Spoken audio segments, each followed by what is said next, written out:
Hello. Good morning. Good morning, everyone. Happy Saturday. Everyone can hear me okay? It seems like yes. All right. And I see the chat box is active as well. Okay, cool. We're already talking about today's material. Love it. Let's just take a couple breaths to ground in. So I'm going to do some shoulder rolls. It's early where I am. I'm not that early. I've been up since 6, but I haven't got to my mat yet today. And some rolls forward.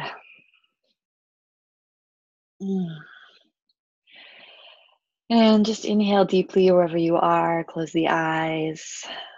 And then let a huge sigh come out the mouth. H-A-ha. And one more like that. Huge deep breath in. Exhale, H-A.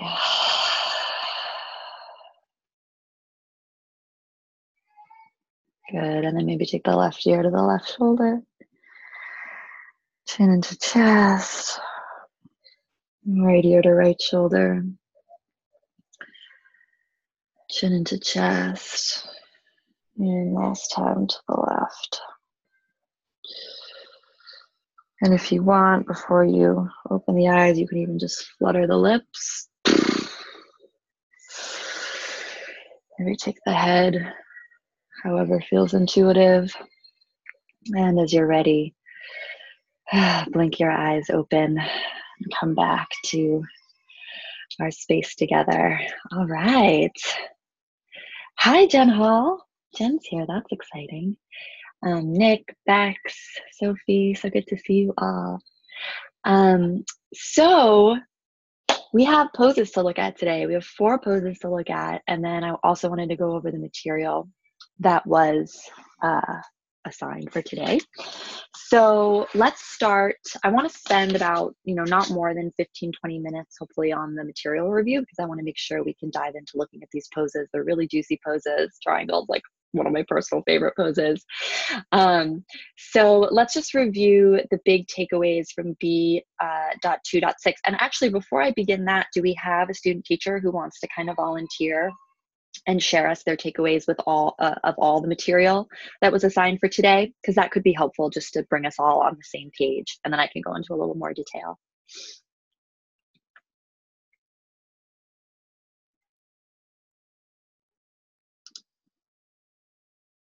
We have a student teacher who wants to unmute. Oop, we have someone who raised their hand. Okay, awesome. Can you hear me okay? Yes. Is it Layla or? Yeah, you got it right, Layla. Okay. I'm here in Ontario. Hi, everyone. So the 3 highlights I pulled here. So the first one being the proper alignment of the head and neck. So the neck should be long in a continuation of the back. There shouldn't be any extensive rolling or bunching, because I find I'm really bad at, I tend to bunch in poses. So that was a big one for me. Another one was that you want to avoid, I'm probably going to say it wrong, but sacroiliac destabilization. Sacroiliac, yeah. Okay. Yep. So you want to avoid that by avoiding transitioning from neutral to externally rotated postures. So like warrior 1 to warrior 2. And also you want to avoid linking together too many postures on the same side. That can cause a tearing. And then the third one was that everyone's tailbone is different. So the term tuck your tailbone may not work for everyone. Instead, to help people find what their neutral is based on their own body and help them feel comfortable in neutral, so then they can explore the postures from there. So what do we say instead of tuck? One of them being to kind of focus on zipping up maybe the front of your body or lengthening. Lengthen. Yeah, that was lengthen. Awesome job. Can we give her a round of applause? You guys, that was a really great, succinct takeaway. Good job. Thank you. And yeah, it's perfect because I feel like we were just talking about the tailbone a little bit in the prior call. And I'm just going to mute everyone. Okay, perfect. So yeah, you had such a great summary. That was awesome. Yeah, the B.2.6, if you want to look in your books or review, as weird as it sounds, you just kind of want to think of really moving your head back in space way more than is necessary. So I always just think of like I'm pressing my head into a wall behind me. And you really can't do that action enough, especially when we're so drawn forward because of our phones and our devices. I always think of like Popeye's wife, Olive Oil, and how she ran around with her head stuck out. And, you know, we can all catch ourselves doing that. And we'll see our students do it too in the postures. And then for the most part, yes, what you said is 100% correct. We want the head and neck in line with the rest of the spine, but there's, and that is the rule to remember. However, there are like one or two exceptions to that I like to point out. Every year, does anyone have a idea of what are one or two postures that are actually an exception to that rule, where we don't want the head and neck in line with the rest of the spine? It's kind of hard. We really always want it, except for a couple key poses. Okay, so Nick, I wasn't thinking of this one, but Nick said, she said shoulder stand, plow and shoulder stand. Yeah, the neck, the head, the cervical spine is not really in line with the rest of the spine in that pose for sure. In child's pose, we would like it to be. Some people might need a block under their head in order to keep the head and neck in line with the rest of the spine. Tabletop, we want. Honestly, the plow, the shoulder stand, that's a really good one. And the one that I had written down was like bow pose, because in bow pose, you're in such extreme extension in the back that I almost tell people to dip the chin just to keep the back of the neck safe. Does that make sense? Yeah. And then the other one might be camel. For some people in camel, it's going to feel comfortable to kind of let the head drop back and maybe have it all, you know, it's similar to bow, right? To have that extreme extension. But for a lot of people, especially with cervical issues, like they're just going to want to look down the center line of the body when they're in camel, in which case, you know, it's not really in line. Is it safe in camel to drop the head? It really depends on the practitioner. For some students, it feels safe. For some, it doesn't. So I always just give people the option. We'll talk about this when we look at camel. When in doubt, I tell people to look down the center line of the body, because it can definitely feel like a compression. However, it can also feel like a really awesome opening for the front of the throat. And there's not really a way to stretch that fascia in the front of the throat any other way that I know of. I guess you could have body work and have people work on your scalenes and stuff if you were seeing a massage therapist. So we'll talk about that with camel. I just wanted to point that out. Like those are the only places where this head being in the same sort of line of what's going on in the spine, head and neck, those would be the exceptions. And really it's just like two poses. Yeah, fish pose, that's another good one. You guys thought of two more, fish and shoulder stand. Yes. Okay, cool. So let's talk about B.3.1.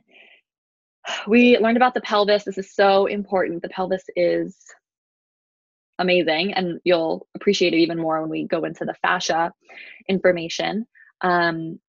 So it's really important that we just kind of know the basic different parts of the pelvis. So let's just review those really quick. So, and you can kind of show and feel these on your own body if you want. It's probably a good idea. But we have our ASIS. Oh, I'm getting naked here, but right, I really want to show it. Our ASIS, our hip points. Yeah. And then the iliac crest is in the back, right? Yeah. And then we have the sacrum, right? And then the two sits bones, the I can never say it right, ischial tuberosities. So knowing those points is really, really essential. So feel those on your body and definitely memorize those, right? The ASIS, the iliac crest, the sacrum, and your sits bones, right? And obviously you can feel underneath your booty to feel your sits bones. Get up under there, right? So what is pelvic neutral?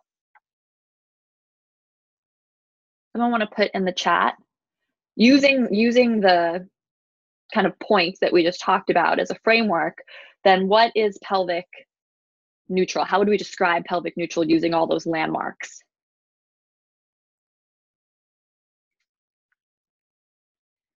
And we can do chat, or we can have some brave person unmute. Okay, Catherine said in the chat, it's the middle ground between anterior and posterior. So that's true. But what about, and we'll get that in a minute, so that's completely true. So when the pelvis isn't tipped anterior, posterior. So Karen said when the weight is evenly distributed. Okay, Dana's getting warmer. She says the balance of the bowl of the pelvis is between the three components. And Rebecca said ASIS and iliac as well. The ischial tuberosities are parallel to the ground. I think you mean like perpendicular, but yeah, I get what you're saying. Yeah, the correct answer is a balance between the two sitting bones, the pubic bone and the tailbone, right? I think Kristen talks about this in the video. So, I mean, it's like, we're just using words for what you already know, right? If you lean way forward in your chair right now on your pubic bone, right? You're in an anterior pelvic tilt, right? You can look down at me if you want. Okay, now lean way back. So you're sitting on your sits bones, also known as Netflix position, right? You're in a posterior pelvic tilt.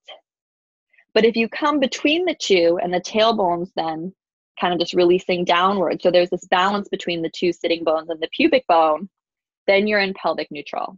So that's just how to think about that in terms of those landmarks. Now, you guys already kind of jumped ahead because that was the next thing I wanted to review, was anterior tilt. So we're gonna do more naked time, yay. So what am I doing right now? What pelvis tilt is happening? Anterior. When I come into, so let's make a connection here. When I come into an anterior pelvic tilt, what's happening in the lumbar spine? Here's my lumbar. In terms of lordosis, yes, yes. Yeah, there's the natural lordosis, because we know the lumbar curve is naturally lordotic, becomes more extreme when we come into our anterior pelvic tilt. You can see that, right? Okay, so what about when I'm in Netflix position? You know, usually this is when we're seated, so it's kind of silly almost to do standing, right? Because this is what we really see when our students sit on the ground. Posterior pelvic tilt. And then what do we see happening in the lumbar? Kyphosis, right?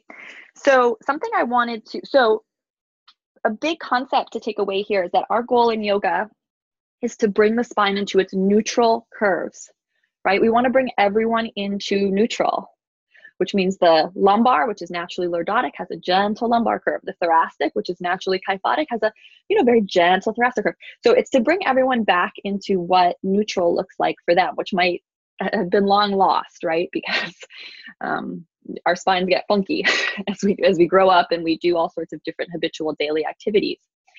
The other thing I wanted to point out here, though, that I think can be confusing when you're first learning this is that the lumbar, for some people, depends, right? So we talked about last call how the lumbar for many people is kind of like hypermobile, and for other people the lumbar is more fused.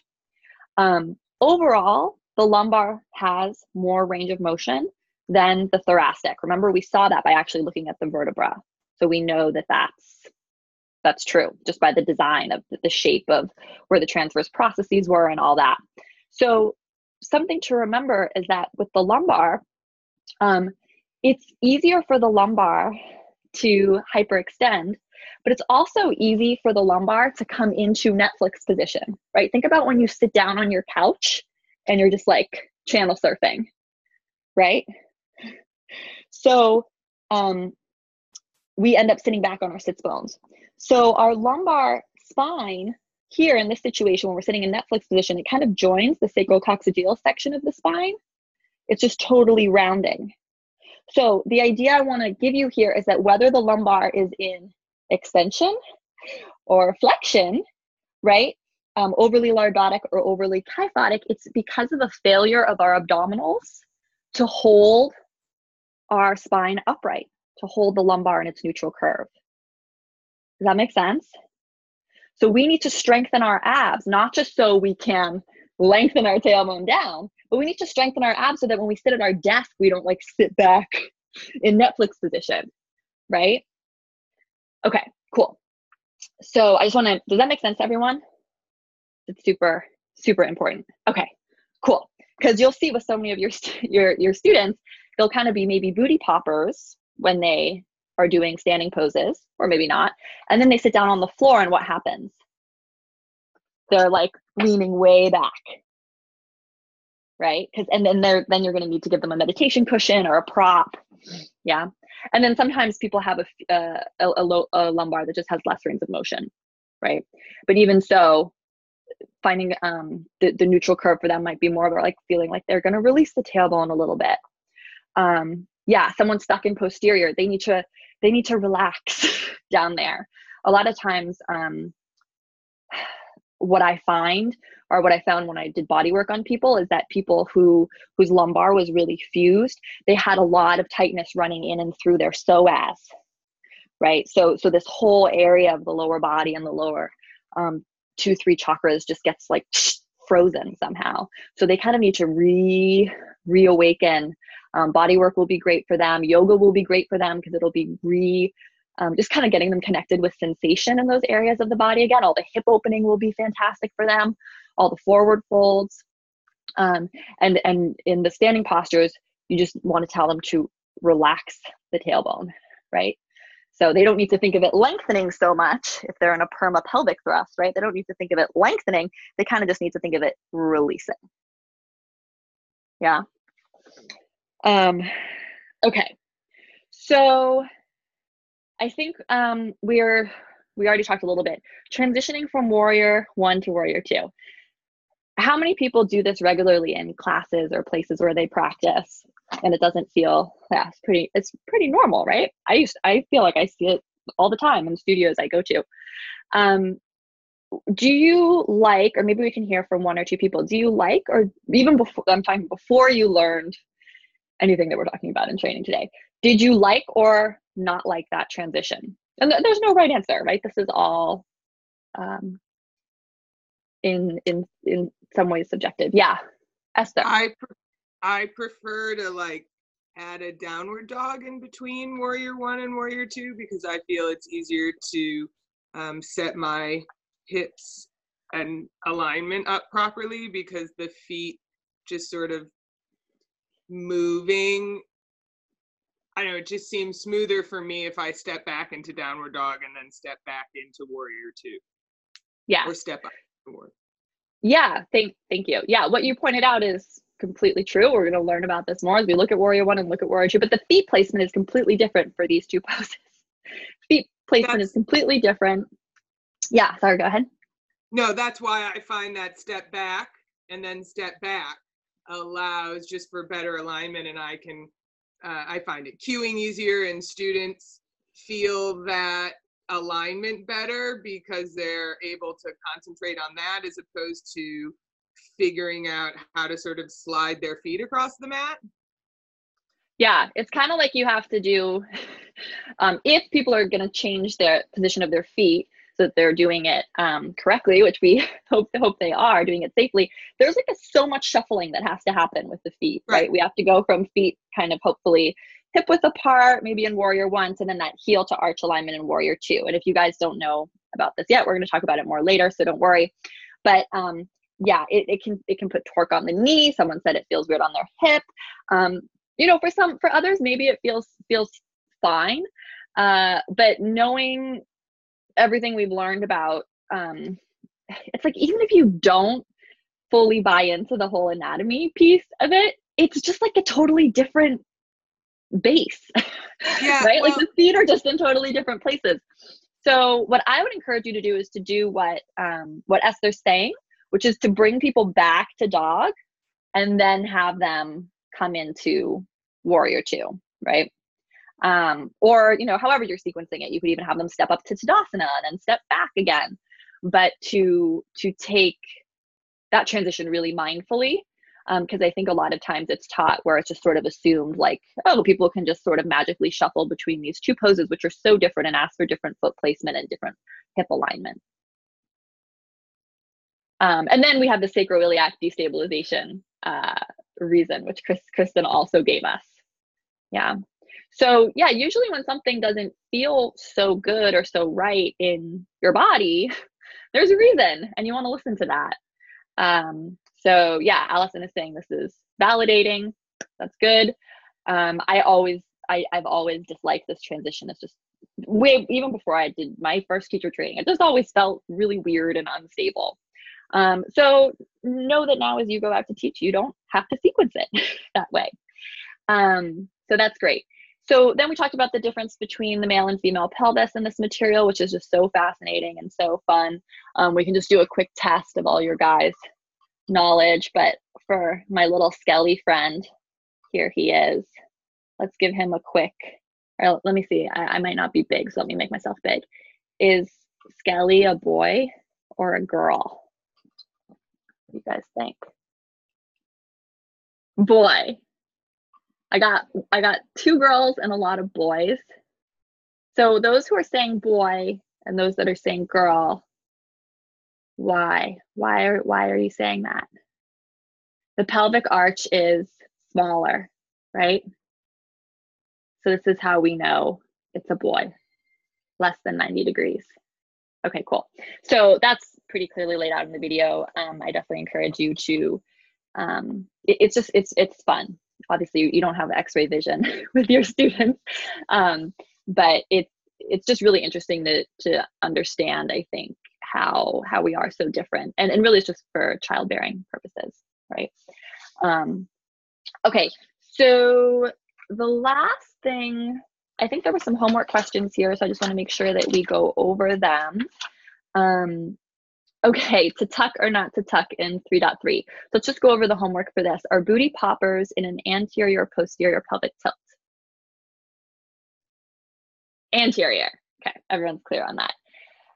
What verbal cues would you give to a booty popper? We can have someone brave unmute. Maybe they can tell us, and there'll be tons of people helping you out in the chat. Allison, yay! Hi. For a booty popper, I would suggest lengthen your tailbone toward the ground for that. Yes. Yeah, and a helpful hint is sometimes you're going to need to tell them to bend their knees in order to be able to do that, right? Because if they're like lock-kneed, they're not going to have the space. So you guys can try that in your own body too, but sometimes it's helpful to get them to do like a knee micro bend and then lengthen the tailbone down. If we wanted to, that was awesome, Allison. If we wanted to cue the back of the body and the front of the body, because that's always the most powerful way to do it, to cue, to give our students 2 cues, one for the back of the body, one to the front, to really help them get it. What might you add on to what you just said? So you're going to tell them to maybe micro bend the knees, lengthen the tailbone down. So that's the kind of the back of the body. And I know I'm kind of putting you on the spot and people are helping you on the chat, but what might you say about for the front of the body? Kind of maybe energetically pull the hip bones down. Down or up? So hip bones, here's my ASIS. This is awesome to review for everyone. So here's my ASIS. If I'm a booty popper, my goodness, I need more space. If I'm a booty popper, I'm like this. So here's my forward, I guess. Yeah, What's the right word? Or even more. Up. Okay. Draw them up, right? And sometimes directions can be hard, so it's always nice to give people, to be really clear, you could say draw them up towards your chin, right? So it's like really directional. And then, we also got, great job. Sorry, I put you on the spot. We also got in the chat, engage the abs, hug the belly in, feel the hip bones after said point forward, but that actually make it more extreme. Lift up towards something. I usually say chin because that's people know where their chin are, or up towards the ceiling, right? So anytime you're giving a directional cue, think how you can kind of make it idiot proof, right? Because otherwise some of these directions are just, it's just hard for someone in the moment to understand what you're saying. And then Nick also said, pull in the abs and knit the ribs together. Oh, great. Yeah. Heather also said, draw your sits bones towards your heels. Yep, these are all great. Okay, cool. Great job, you guys. All right, so the next one's a little harder, but are pelvic thrusters in an anterior or posterior pelvic tilt? I think we all know the answer to this. Posterior, yes. Okay, so what verbal cues would you give to a pelvic thruster? This is harder. We kind of talked about it earlier, right? You're going to tell them to release the tailbone. Softening the knees is going to be beneficial for them as well. It's like you can't, it's hard to tell someone to like have their hips or ASAS point down, but you can just ask them maybe to open the heart. Yeah, that's really good.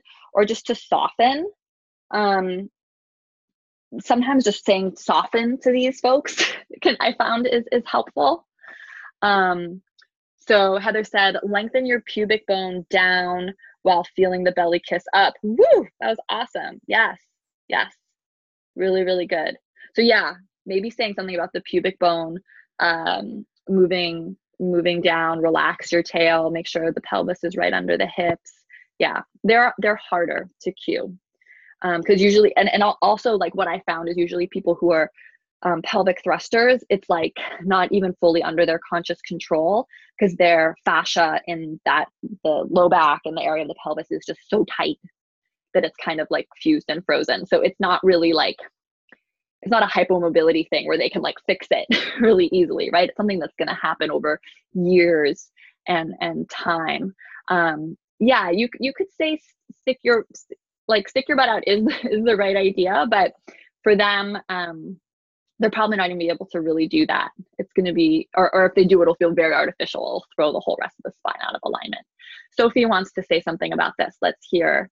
Can the fuse be corrected over time? Yes, definitely. Yoga, and I think if there's really a lot of adhesion, then also them getting massage and doing body work would be really important to complement the yoga, but the yoga will be great, especially all the hip opening. Sophie wanted to chime in on this, so let's hear from her. Hi, yeah.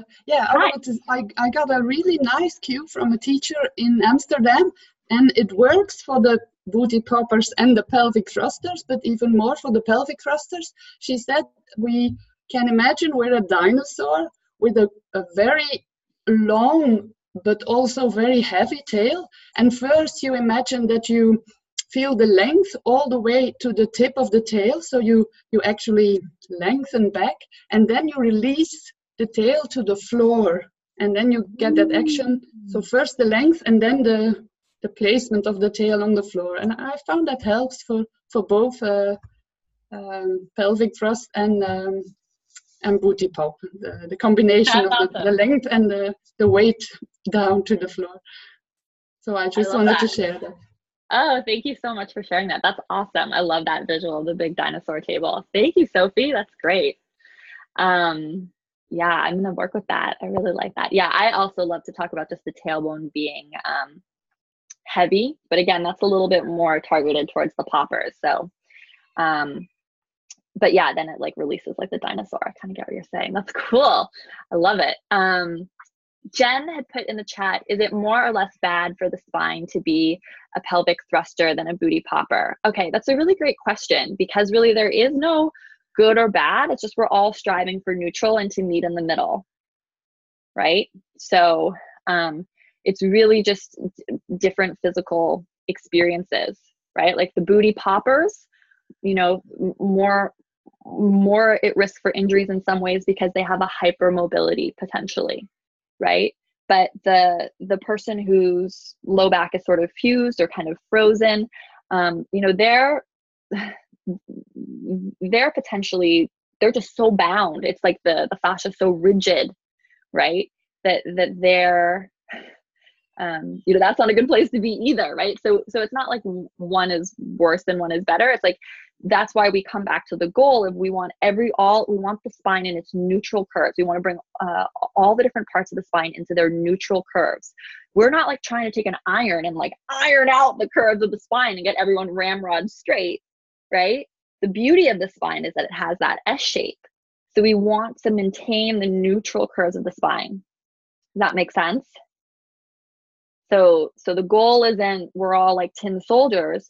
The goal is that the spine is in its healthy alignment, which means, yes, there's this beautiful gentle S curve, but just what happens over time is that usually one of the curves, and since two of the curves are sympathetic, and thoracic, I think, really takes a hit because of all our tech culture and hunching over. What happens is just a lot of times these curves either get exaggerated or they kind of get frozen in place. That's an extreme. So it's all about getting people back to neutral, which is going to look different for every single individual, right? That's why we really need to look at how to read bodies, which we're going to shift to doing now. It's, why you have all the videos where I'm looking at all the bodies, because what a neutral spine looks like for Stephanie, who just wrote in the chat, is going to look different than what it looks like for me, right? Like if we measured the exact angle of her lumbar and my thoracic and her cervical and mine, right? And Stephanie said, to get there, we may have to modify and retrain ourselves to get back to neutral. Totally. There's a huge retraining that has to happen. So you may find that happening as you get deeper into all this work. Let's just go over the answers for 3.4, just so you guys have the answers. So from in the chat, the psoas attachment originates on the, Carolyn said the iliac crest, Leela said the lower back, lumbar vertebra, yeah, the lumbar spine, which is like kind of like cracks me up because I'd actually forgotten this question and this answer. And remember, we were talking about people who have kind of a fused low back, and I was talking about the body work and wanting to work on their psoas. Well, here it is. Yes, it's because there's a connection there. Okay, let's do the next homework question. The psoas is deep to, I hear abdominal viscera, skin, abs. Yes. What's crazy is yes, it's deep to the 4 abdominals, and it's deep to everything except the kidneys. How crazy is that? Everything except the kidneys. It is so deep. That's why also working on psoas can be really intense for folks, but it is so profound and healing. And what's a yoga pose that opens the psoas for our students? Anyone think? Low lunge. Yes, one of the ones, 2 of the poses we're looking at today, high lunge too, which is why I really love sequencing these postures, especially low lunge. Yes, and Esther says the psoas. It was funny, I feel like a student said this last year too, like psoas isn't the first meeting that you do with a client. It's kind of intimate. Okay, let's keep going. The psoas insertion point is on the blank of the blank. Lesser trochanter of the femur. Yep. And the primary movement of the psoas is what? Hip flexion. Okay, perfect. I just want to make sure you guys got the answers for those of you that did the homework. Okay, so let's switch to looking at body. Sophie says another question about the psoas and physical emotional benefits. If you can release tension in that area, does that also work for the neck? If you are in a dilemma and you don't know which way to turn literally, or for shoulder pain, if you shoulder a great burden.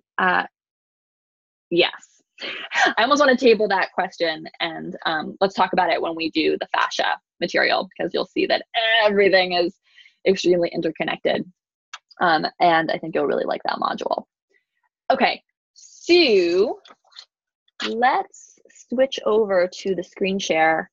And I have, and guys, I know it's been mainly student teachers who've been speaking up as we look at bodies, but the student teachers are kind of here like as a fallback.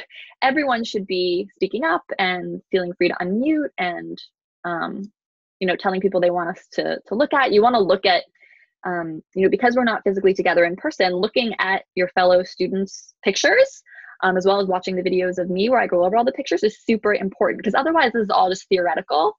You need to see it in actual bodies.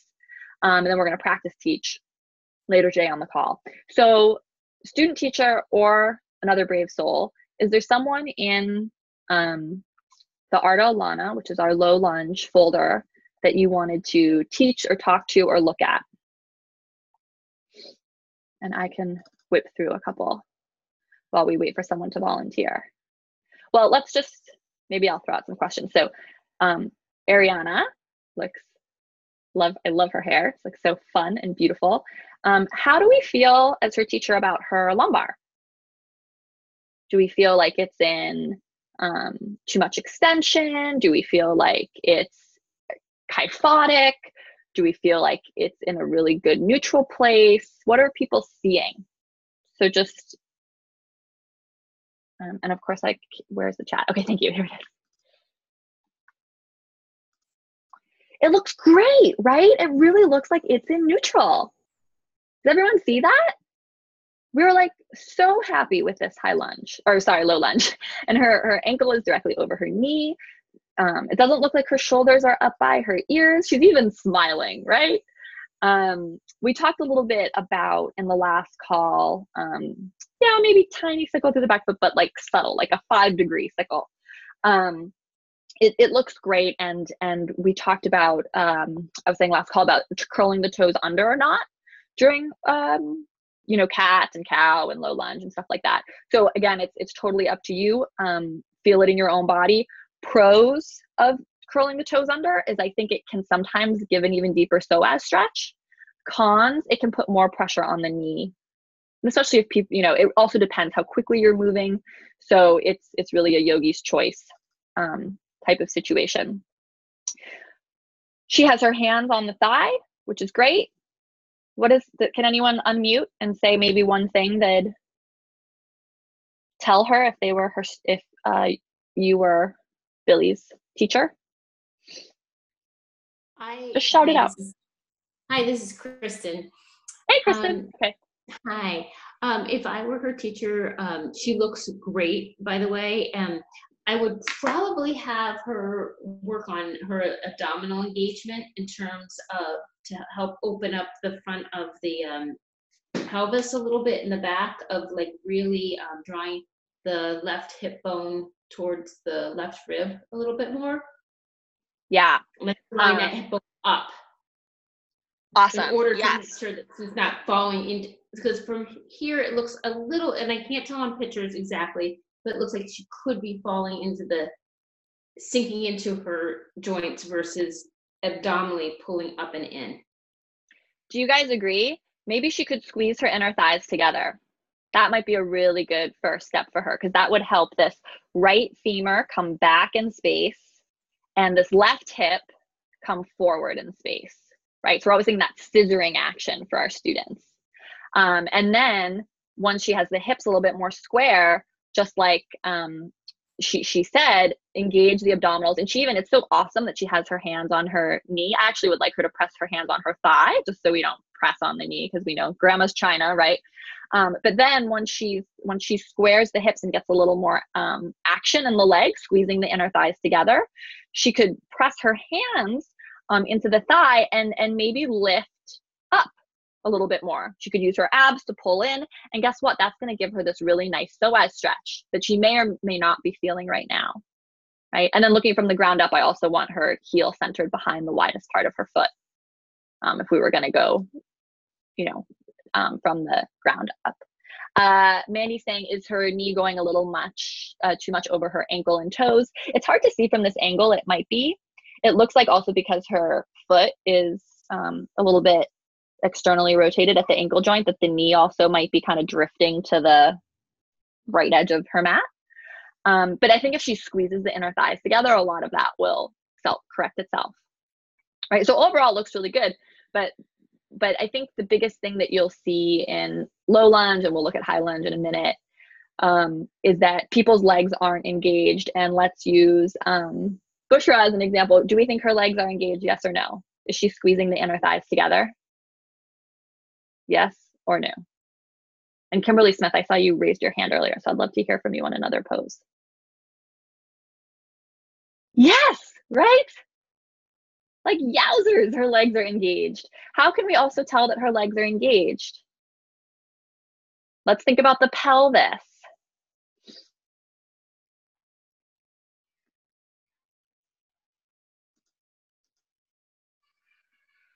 Someone talk to me.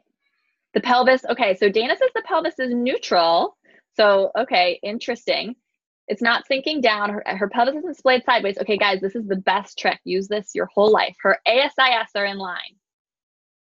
Her ASIS are level with one another. Does that make sense? Her AS, so that's why that ASIS area that I showed when I pulled my pants down, that's why I pulled my pants down for you guys, because it's that important. You want to laser in on that spot for folks. And you don't need to get them naked to see it. It's bony. You can see it. Even if someone's wearing black leggings, you'll get good at this. You can see it across the room, right? So her ASIS are in line with one another. One's not out here. With Billy's situation, the photo we looked at before, right? Her right was a little behind her left, right? So we wanted her to squeeze the inner thighs together, maybe to bring them more in line. Here we can see they are in line.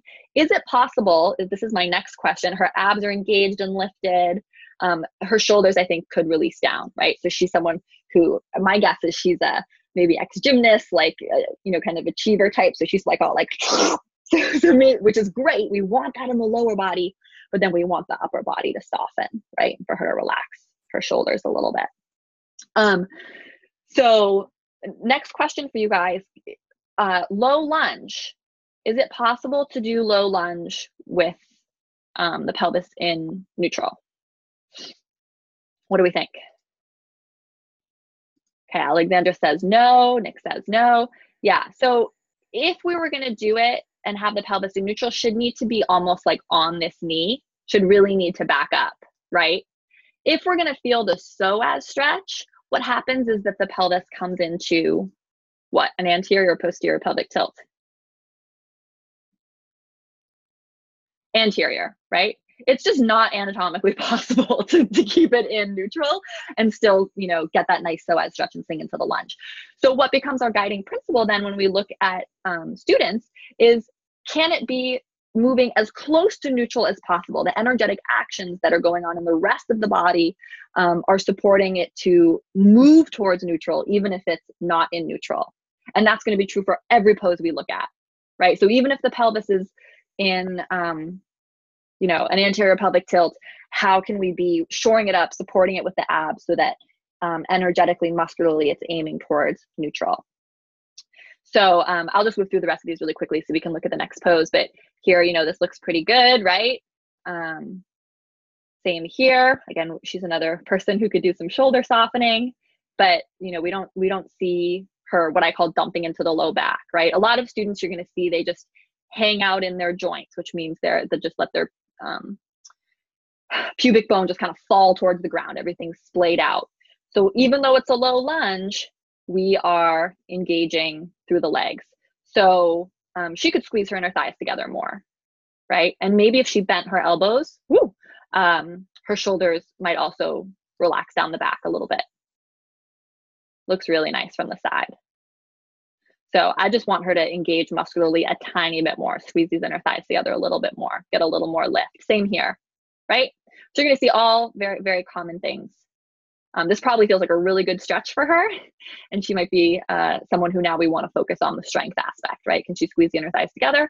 So again, we're going to see another common theme in all these poses is that the lower body is all about strength. The upper body, we want it to be all about ease. So we want to get these traps relaxed. Maybe she can, lift the gaze a little bit. Her arms are stick straight, but I'm worried her shoulders might also be. So remember, cactus arms. Cactus arms is a great place to get people to relax around the shoulders, but everything else looks amazing. Love the blanket. Love it. And same here. These look great. Great use of blocks. Blocks are so great in this pose. Blocks are so great in every pose. Ooh, we have a high lunge. Looks really good. See how she bent the elbows, and you can see her traps are more relaxed. Her shoulders are more relaxed. Yeah. And here she is, what's happening in the lumbar? Let's use the words that we know. Lordosis could be compression, increased lordosis, and extension, a lot of extension, because she's taking it into a back bend. So this is where only she knows if she's feeling compression in the low back. Maybe she looks like she has a very strong practice. She looks like a very strong body, right? So maybe her abdominals are so engaged that she's not feeling compression here, right? She's really able to lengthen the tail down. She's really able to engage the abs a lot. And, when we're looking for these back bends, we kind of want the back bend to really happen in the upper back, right? Because that's where it's challenging to back bend. So you know, for her, she'd need to tell us, right, how this feels in her body. Maybe she's strong enough that this feels good and this feels safe. And, you know, here we have the knee over the ankle. So she looks like, this is what I'd call maybe sinking into the joints a little bit. I love her upper body because everything's so relaxed, but we need her to squeeze the inner thighs together, right? And get a lot of stability in the lower body. Looks awesome. Great use of the block, you know, great alignment. She's going to want to keep drawing the abs in, keep lengthening the tailbone down. Here we want the ankle under the knee, but otherwise looks great. And then we're also looking here. She maybe wants to take the foot in a tiny bit, and her shoulders look, she could maybe relax them more if she came into full cactus arms and lifted the chin.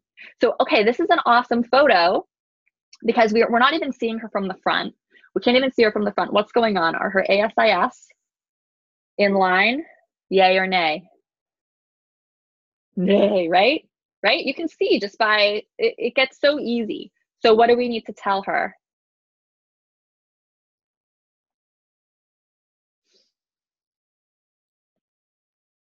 Scissor the inner thighs, yes. Left hip forward is hard for people. What I would say instead is draw your right thigh bone back in space, okay? That's gonna be easier for them because they can press into this foot where they have weight and think, you know, just tell them, think of draw, and then when they do that, naturally the hips are gonna even out, yeah? But yeah, squeezing the inner thighs together would be the first one. And love little use of block, little prop, sorry. But she's gonna wanna move the heel back. Yeah, but otherwise looks great.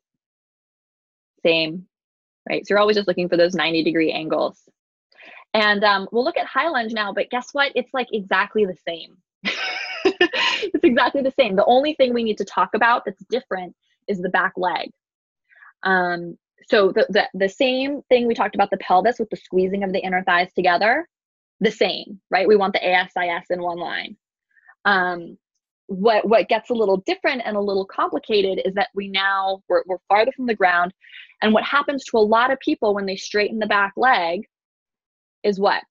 What happens when we straighten the back leg? Does it help us come into a neutral pelvis, or does it kind of bring us into a posterior or anterior tilt when we straighten the leg? It increases the anterior tilt by a lot, by a lot, by a lot, by a lot. So a great kind of trick you can do with your students when you're teaching high lunge is you can tell everyone, bend the back knee, and then you can have them take their hands to their pelvis and lengthen the tailbone.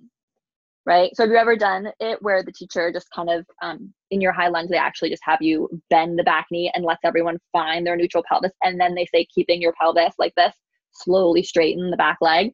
I love that. It's really, really helpful for your students.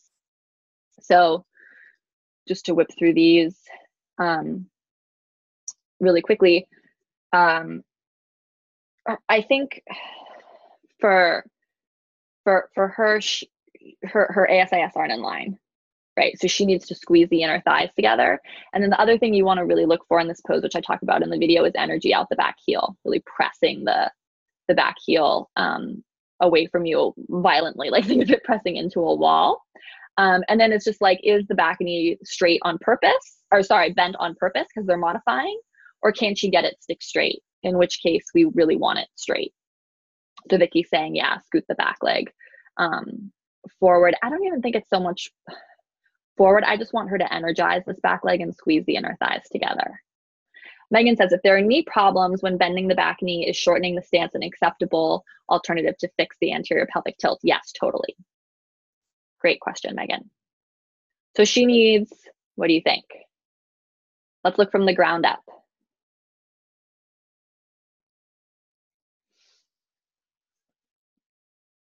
Wider stance and longer stance. Yep, both, right? So in this pose, we want people's feet hip width apart, right? Because otherwise they can't balance very well. It's hard to balance. So we want her to move her back foot over to the left, and then also to take it back in space, because the kind of bad news with high lunge / good news is that the goal is to have this front thigh bone parallel to the floor, which means you need a long stance and a lot of strength. Yeah. So she kind of has this shortened, narrow stance, and it's not really allowing her to fully come into the posture. I mean, she looks pretty strong.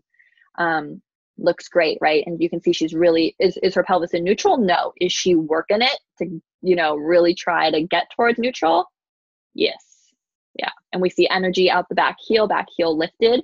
I'd encourage her to, again, this is where, like, if you're working with a student who's really strong like this, you can say, get this leg stick straight for me. Really get her to press through this back heel.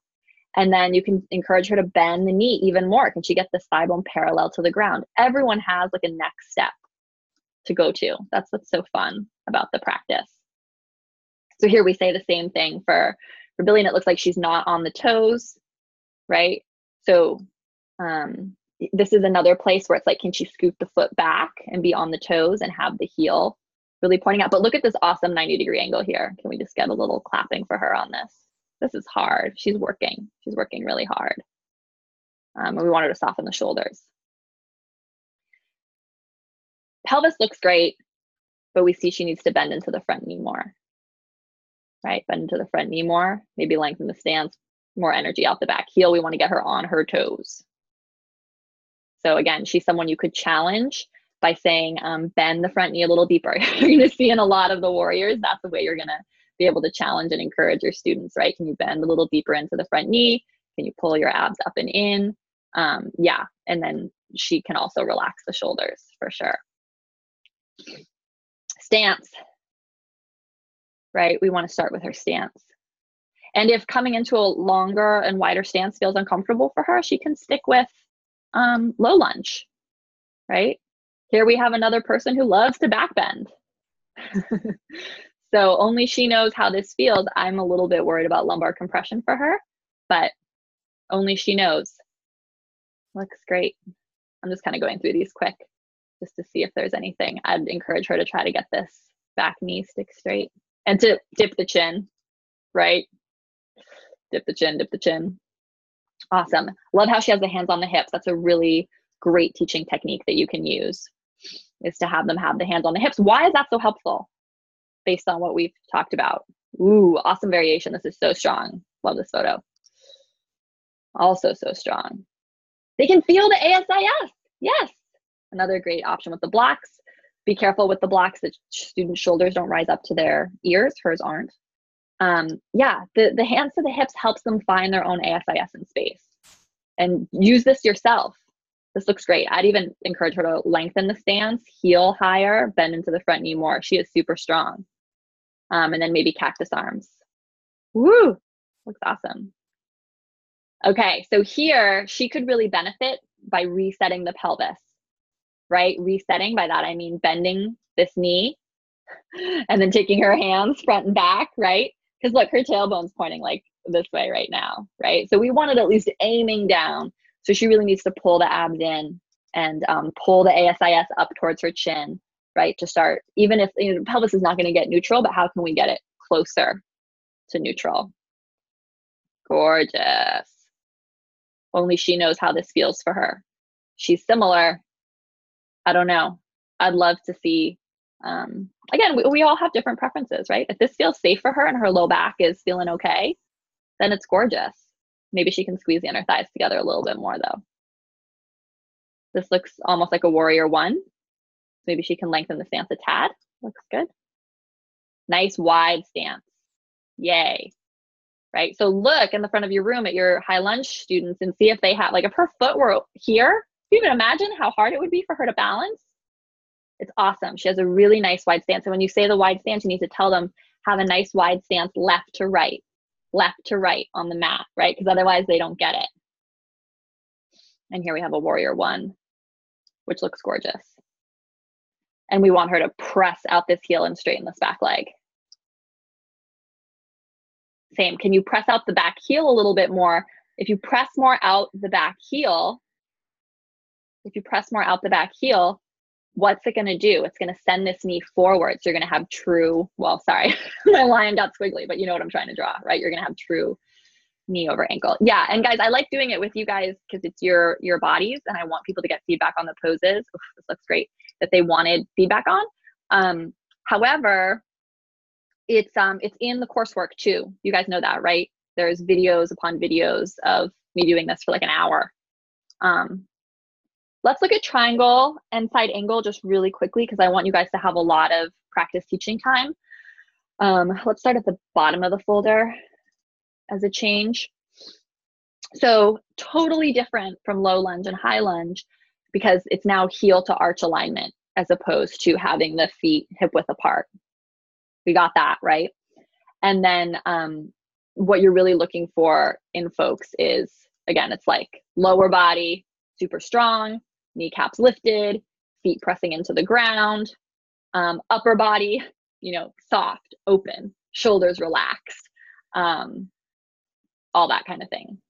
So she looks great. Looks like maybe she's leaning back in space a little bit too much. So sometimes people, myself included, get overexcited and we start really reaching like to the window behind her. That's where like that 2 panes of glass analogy, it gets used a lot, but really thinking of the body being between 2 panes of glass is helpful, because otherwise sometimes people get carried away with the heart opening in their triangle pose, right? Especially our flexies. They're like, what? And then what happens? What happens if we go crazy in triangle and we just, instead of staying between those 2 panes of glass, we just send, we kind of come into like a back bend. We lose our center of gravity in the alignment, and it sends the energy back, and it sends our balance backwards, so we don't have that balance. Yeah, and pulling you backwards. All true, all true. And get even more specific. What about the lumbar? Oh, well, so then you are in a flexion. Nope. Yeah. Or extension. Extension.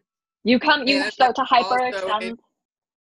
You could be in a tilt, anterior tilt. You come into an anterior pelvic tilt. And you booty pop and come into lumbar extension. Does that make sense, everyone?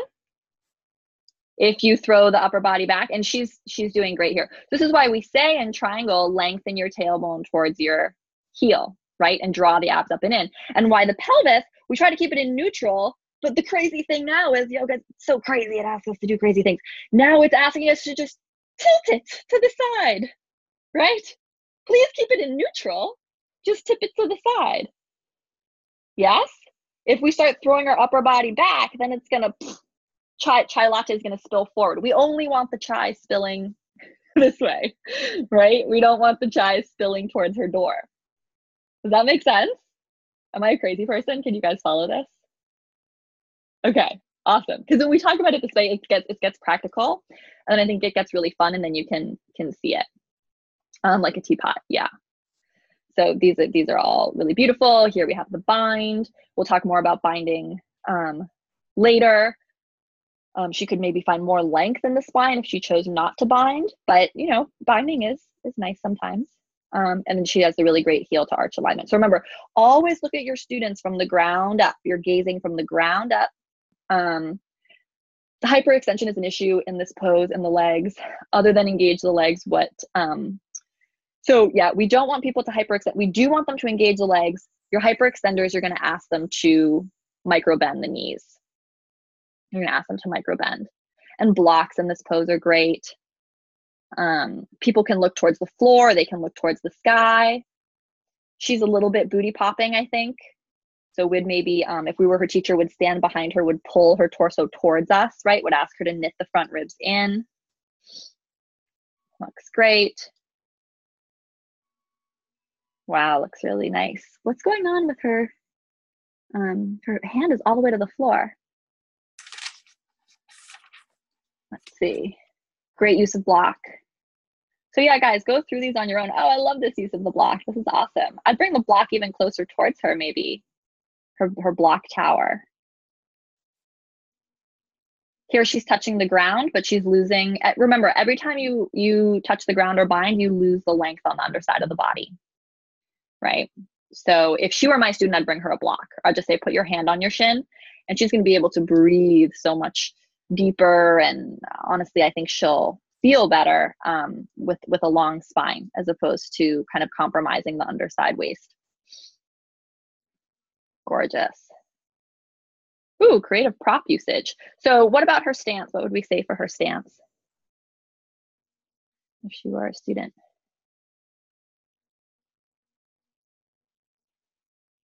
Shorten, right? Yeah, it's her stance is too long, right? So she needs to take this back foot in, and then we can also see it's kind of parallel to the back of the mat. You'll see that in a lot of students. Ideally, we want to encourage them to have the foot 45 degrees forward this way.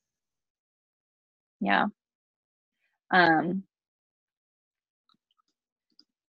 So I really encourage you guys, make sure you watch the whole video on triangle and side angle.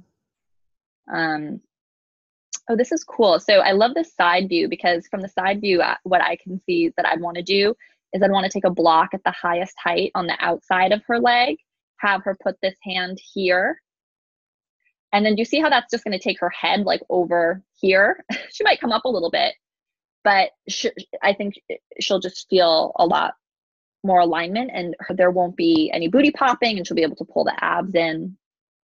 So a lot of times with triangle, you know, your students want to touch the floor, or they're trying to be good yoga students. They think that's what they're supposed to do. So our job is just to retrain them that every pose is about length in the spine, right? Every pose is about length in the spine. That's the priority. Great block usage.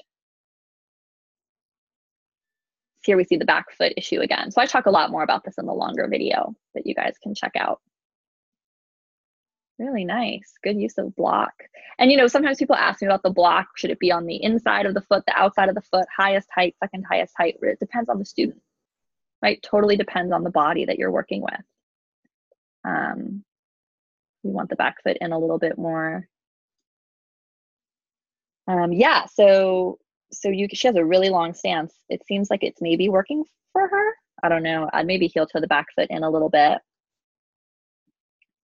Gorgeous though. It looks like she's doing the Ashtanga version where she's holding the big toe. Yay, and here we have some side angles.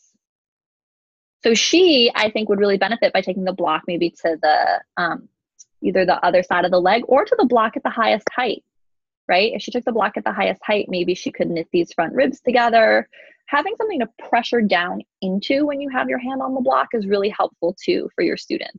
Remember, dynamic opposition. They can always do what we're asking them to do better when they have something to press in or press away from.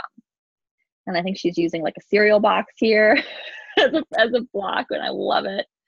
And, you know, sometimes people just can't straighten their legs. There's injuries or things going on.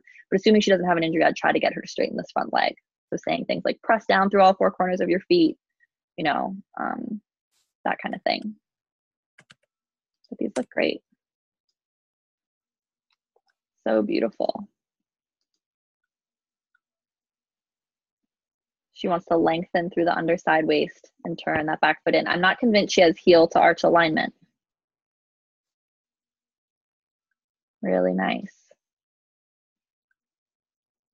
Looks pretty good. Looks pretty good. She can think of continuing to knit the front ribs in and dip her chin, right? So the back of the neck is long. But that looks pretty strong. And I love the mirror, right? So you can see how that if she really took her hand to the door behind her, the booty pop would happen in the mirror, would find that lumbar lordosis. Manny says, Brett, what do you think of having beginners do this against a wall, but not leaning out on it, of course? I think it's great. This and Ardha Chandrasana and side angle for your beginners are all great to do against a wall. She doesn't have heel to arch alignment. Cool. These look great. We want to turn that back foot in. Wow, a lot of people in their triangle. Looks good. So here we see the hyperextension in the front leg. Can you guys see it? So we're going to ask her to micro bend the front knee. Micro bend the front knee. And then she'll have to muscularly engage. I love the prop usage. Good job. Okay, I'm not going to go through side angle with you guys because I want you to have time in your jettas and to do practice cueing. But, you know, it's all the same stuff, right? You have a whole video on it so you can watch it. It's the length of the stance, right? In this case, it needs to be longer. As crazy as that sounds, it needs to be longer because her limbs are so long, right? We see the knee overhanging the ankle. It's the same idea as triangle, where you're between two panes of glass. We don't talk about being between two panes of glass in side angle, but it's actually the same thing, right? So, you know, and it's interesting with side angle too, because you can take the hand to the inside of the foot, the outside of the foot. You can have the elbow on the thigh. The other thing you're kind of just looking for with your eyes as teachers, like lines of energy, right? Is the heel and the hand in one line, the heel, the spine, right? So this actually, I think, looks pretty good. I'd love to see what it looks like from the front. Ooh, nice bind. Binds are very tricky. Okay, so this is so awesome, right? Because we see the line of energy, right? So you can go through this folder, and I'd really encourage you, and you can give, you know, feedback to your fellow students. We're all friends here, right? And everyone, myself included, can always use feedback.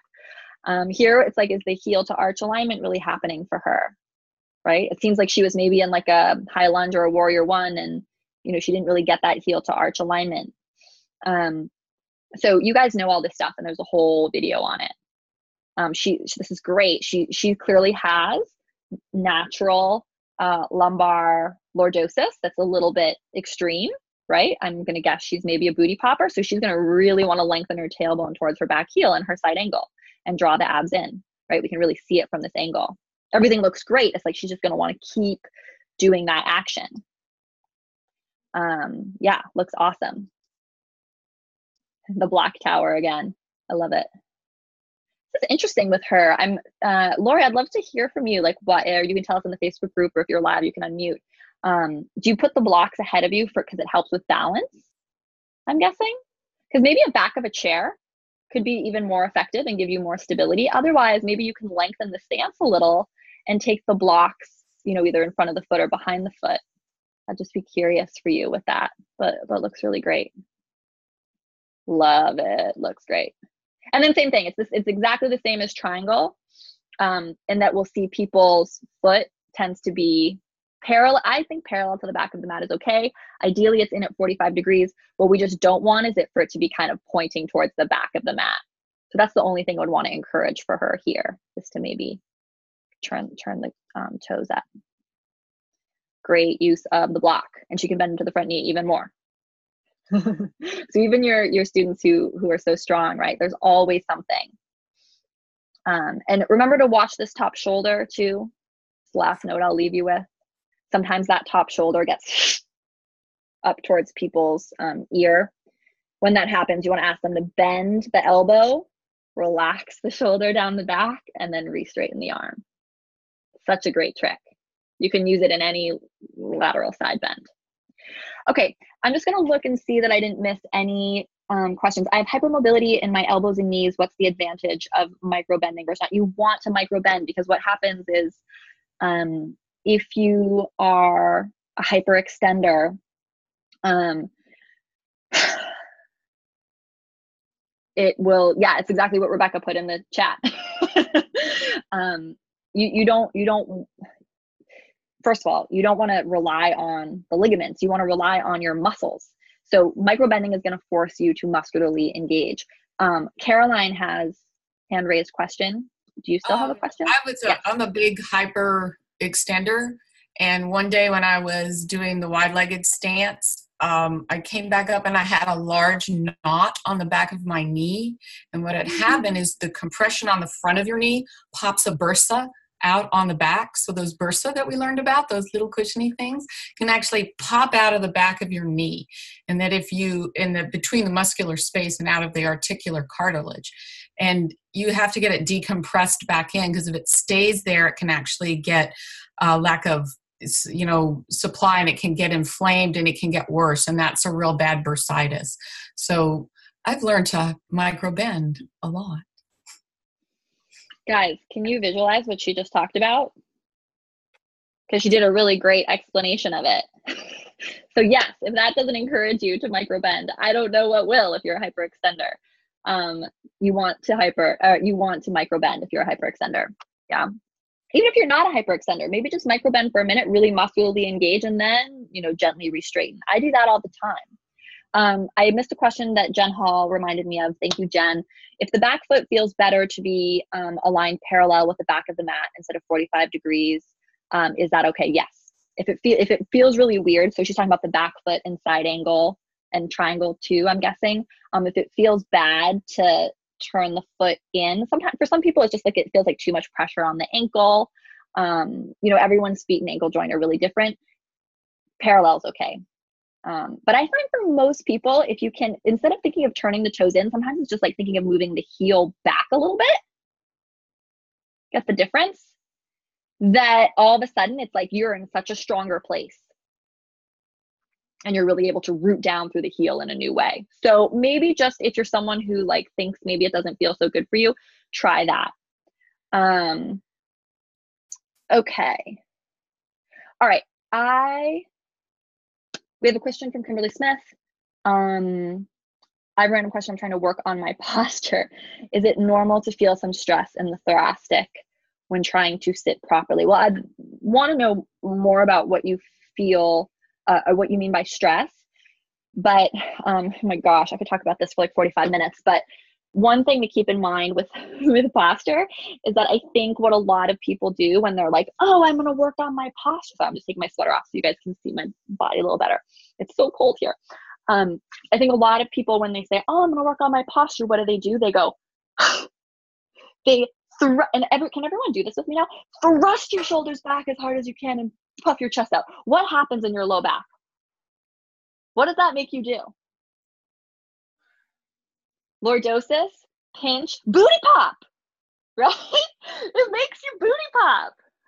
So a lot of times, really well-intentioned teachers, students, people, their idea of good posture is just like shoulders back, right? So we really, and I don't even know, Kimberly, if that's what you're experiencing or what you're doing. It just triggered this for me. So one of the things you really, really want to think about, and don't even get me started on this because we don't have time to talk about it on this call. We'll talk about it on a different call, is the front ribs. I'll get naked again. I don't mind. Okay. So when I thrust my shoulders back in booty pop, do you see what happens to my ribs? They're splayed out. We want to knit the ribs together always. So I always think of it like Scarlett O'Hara in Gone with the Wind, that corset she wears at the beginning. We want to think of the ribs knitting in.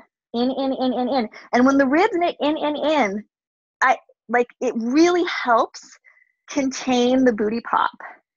And so what good posture actually is, it's a completely neutral pelvis. It's the ribs knit in like crazy. So, you can even tape your ribs together with kinesio tape. Make sure you do it safely and correctly. And then once your ribs are knit in, your good posture is usually so much more forward than you think, right? Because now actually my posture is gorgeous. I have shoulders over hips, and this is the ballet thing. All my ballet teachers, they were always just like ribs in.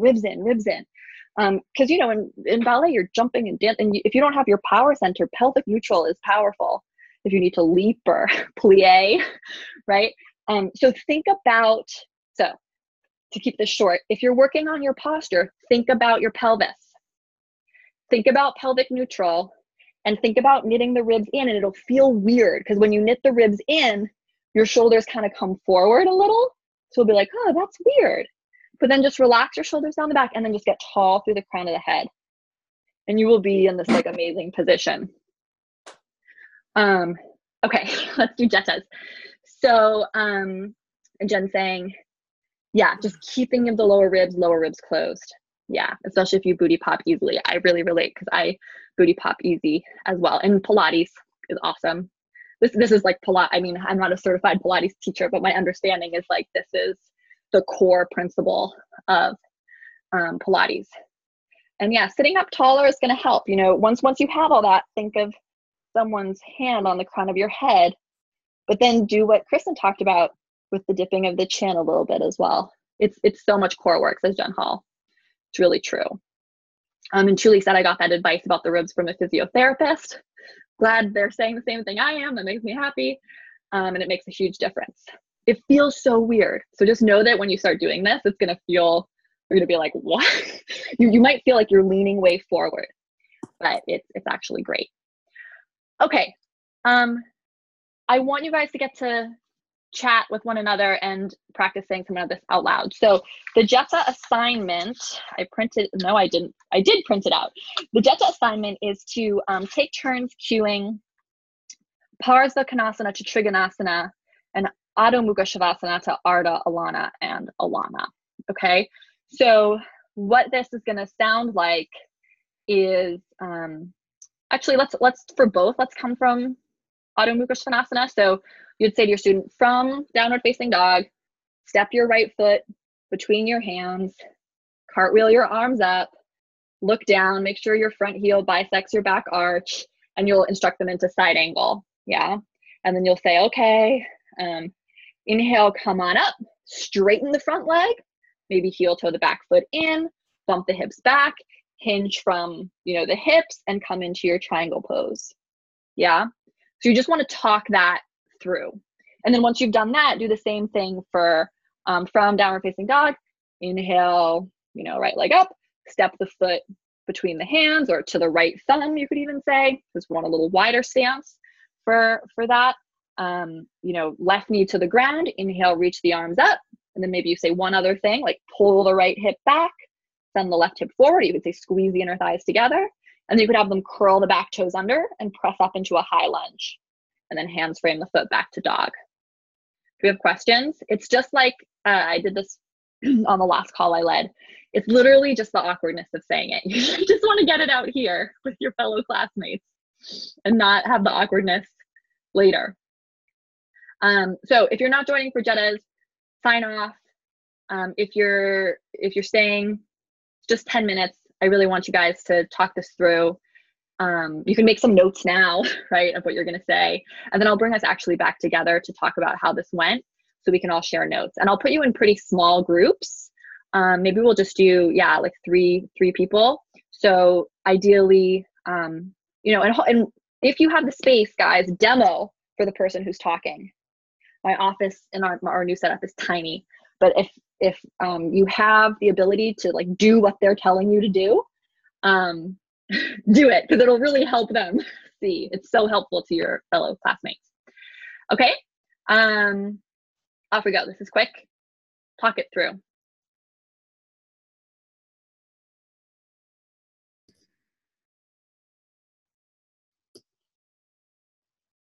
Hello, everyone. Welcome back. How did that go? Let's close the other rooms. Hold on. Oh, it says 22 seconds. How did the cueing and saying it out loud go for you guys?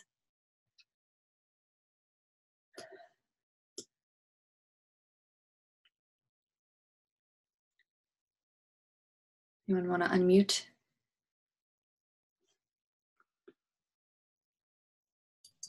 Hi, I'm happy to unmute. Oh, thank you. Nick? Hi. It was hot.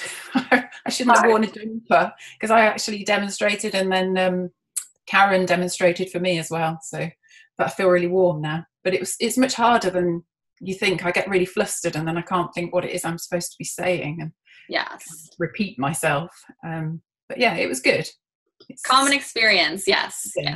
But aren't you glad you're doing it right now? Yeah, definitely. and not later and in front of your first practice student.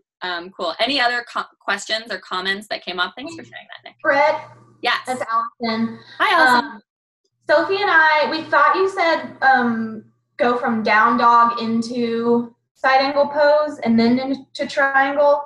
We were a little we were a little confused about how to exactly get from down dog into side angle safely.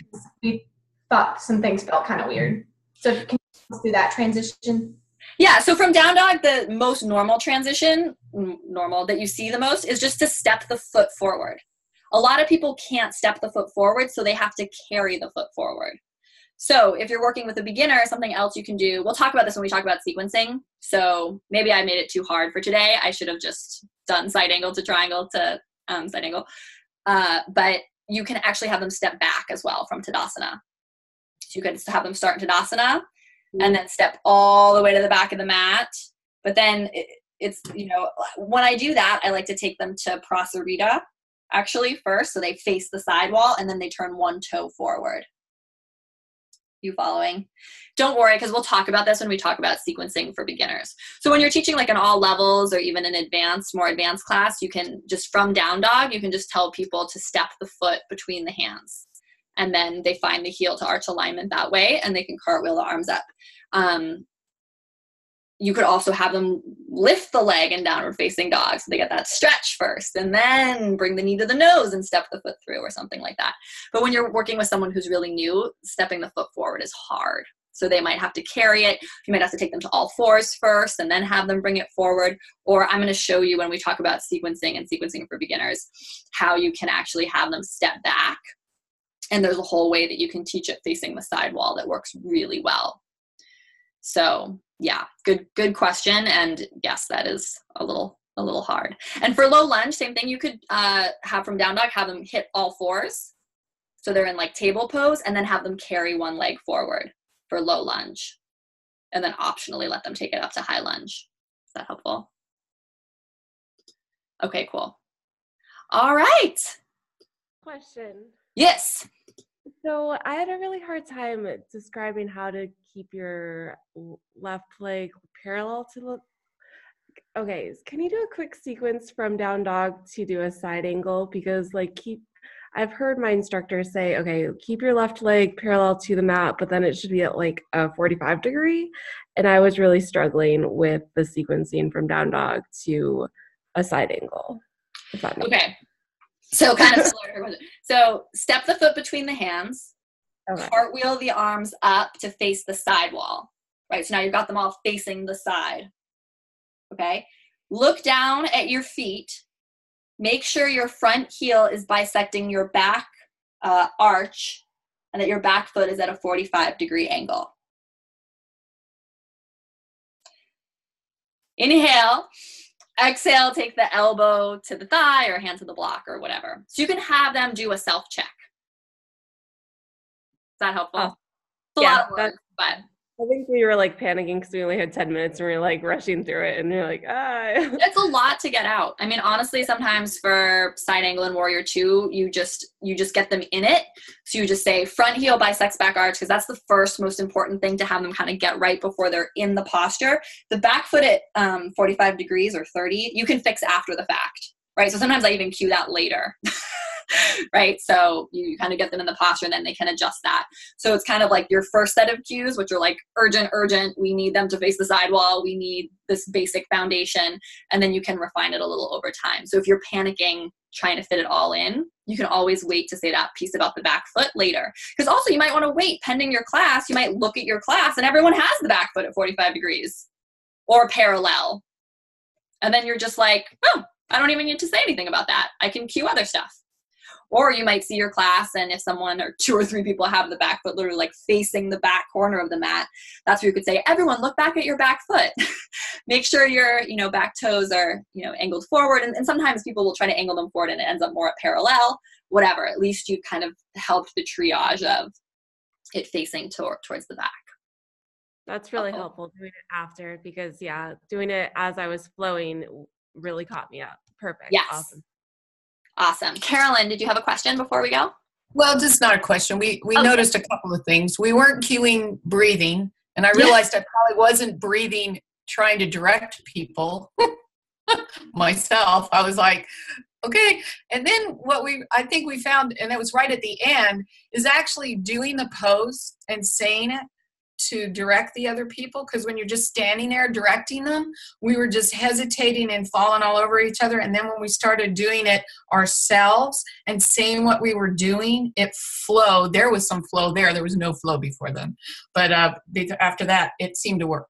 So. Thank you so much for sharing that. That's such a great observation and something that I found to be true. Everyone has a different experience, but I'm very similar to you, Carolyn, in that when I started teaching, I had to do everything with my students.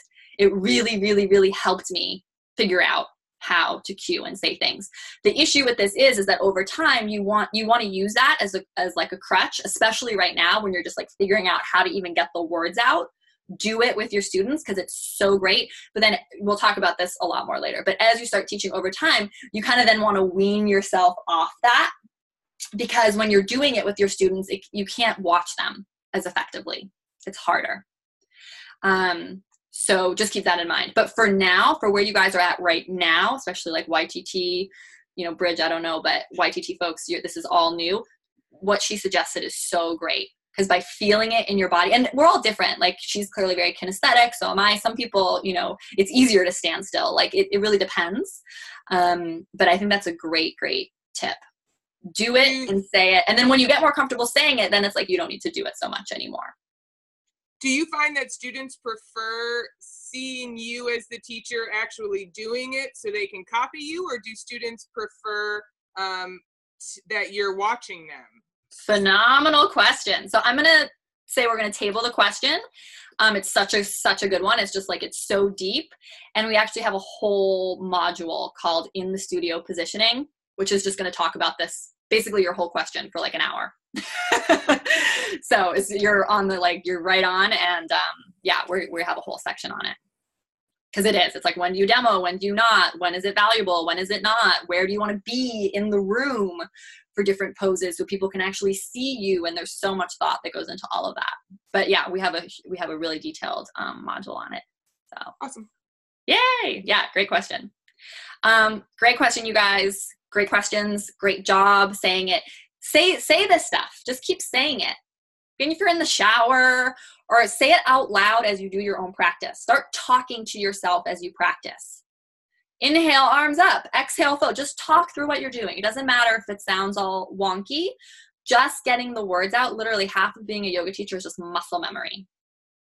You just have to say it over and over and over again. I make the joke, like, I could talk someone out of Shavasana with my brain off. It's just muscle memory. Wiggle your fingers and toes, draw one knee into the chest. Like, I could literally do it reading a book. Like, it's just ingrained. So that's really a huge part of it that I think people don't talk enough about. It is just muscle memory. So you want to just say this stuff as much as possible. Okay. Okay. Sorry we went a little bit over, but this was like so great. And so proud of all you guys. I'll talk to many of you on Monday. All right. Bye guys. Great work.